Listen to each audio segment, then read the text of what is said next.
Hello everyone, welcome to our channel, Careers and Exams. Our motto, know it, do it. In this video, we will look at the strategy for solving a reading comprehension, in short, RC passage. RCs are the most common type of questions asked in any competitive exam. Let it be IBPS PO, SBI PO, CAT, ZAP, IBPS RRB, RBI and many more exams. Many people find it difficult to solve this quickly. You can solve it provided you get more time. But the trick is to get maximum score by solving these passages in a short period of time. So we analyzed hundreds of RCs for a few years. Then we developed this strategy using that experience. So without any delay, let's delve into it. So what is an RC?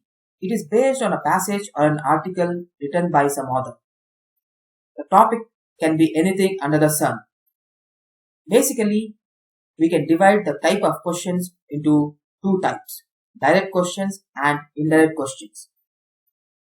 A few examples of direct questions are vocabulary based questions, where we have to identify the right meaning for a specific word in the passage, or we have to find a synonym and antonym of a specific word in the passage. There will be a single choice questions where we have to select only one option which will be the right answer. All these can be clubbed under direct questions. Let us look at indirect questions. In indirect questions, the toughest one will be the theme of the passage or tone of the author. They might ask us to identify what is the tone of the author while writing this passage. What is the theme of this passage? What is the central point the passage is talking about?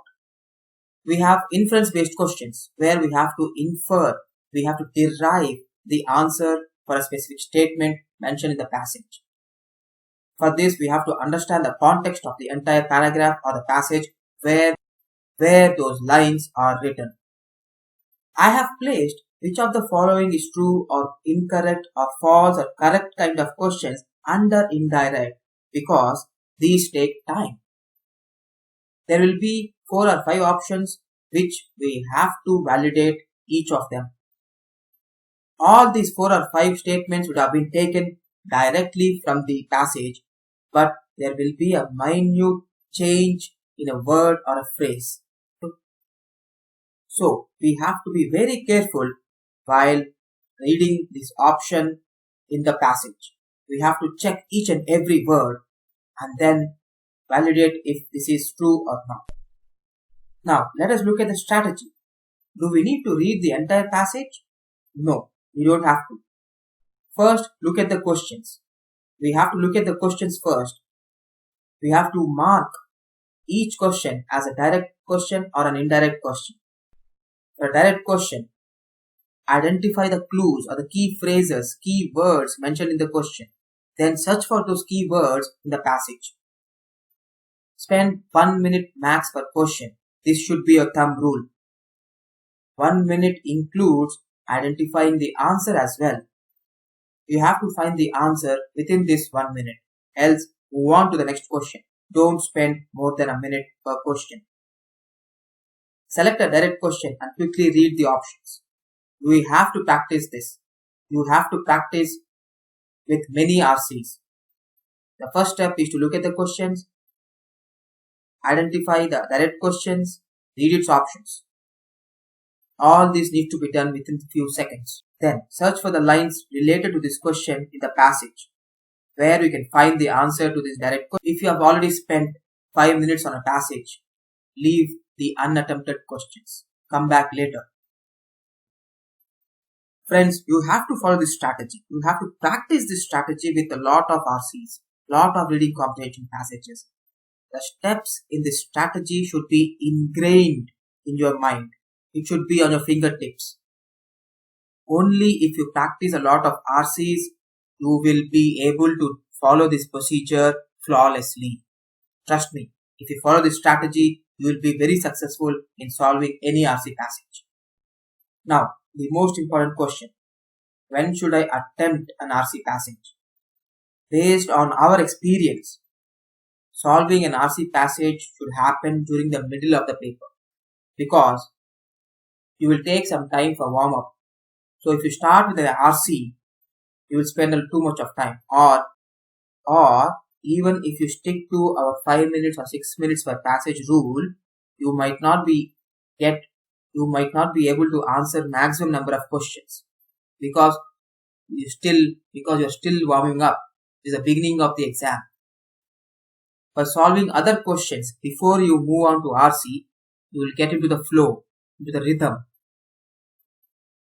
Another advantage is when you would have solved a few questions, you would have gained confidence because you have looked at other questions. You know you have got them right. You know they were easy. So you'll gain some confidence. You'll be focused. The most important thing, you have already got an idea on how much time can you spend on this passage. Because out of 30 questions, say for example, you have already solved 15 questions in 10 minutes. You have remaining 10 minutes. You can distribute those 10 minutes wisely to the rest of the portion. Again, this takes practice. You have to keep all these pointers in your mind while practicing. So please do practice. You have a lot of free resources available on the internet. So please do solve. Can I improve my verbal ability? Yes, of course. You can improve your verbal ability in 2 months. Trust me. All you need is discipline and hard work. Pick up a newspaper. Read it for 1 hour daily. Highlight and note down the words you don't understand. Make a list of those words in a notebook. Find their meanings using a dictionary. Revise these words daily. Just a simple calculation. If I find 10 new words per day, just imagine at the end of the month, I would have learned 300 new words. And at the end of 2 months, I would have learned 600 new words. And 600 new words is no joke. This will definitely help you in any verbal ability examination. Then practice 2 RC passages per day by following our strategy strictly. Initially, don't have a time limit. Note down the strategy step by step. Follow this strategy while solving these RCs for 1 week. For the first 1 week, you have to imbibe. You have to get habituated to this strategy. So don't put any time constraints. After 1 week, you would have grasped the strategy. You know the strategy in your mind. So then start timing your RC passages. Start with 10 minutes. Slowly reduce the time limit. And the moment when you reach or the moment when you can solve an RC passage within 6 minutes or 7 minutes, you have reached your goal. This will help you not only in solving passages but also other types of questions because you are improving your verbal ability. Again, look at the heading. This is not for reading comprehension alone. The question says, can I improve my verbal ability? Thank you for watching this video. Do subscribe to this channel because we will be releasing many more videos like this. We have uploaded 2 more videos where we have solved an RC passage with a time constraint. So there we follow our strategy very strictly. You can understand how are we selecting the direct questions, how are we selecting the indirect questions, what is our approach. You can see the strategy in implementation. So don't forget to watch those videos and please do subscribe. Thank you for watching. Goodbye. All the best.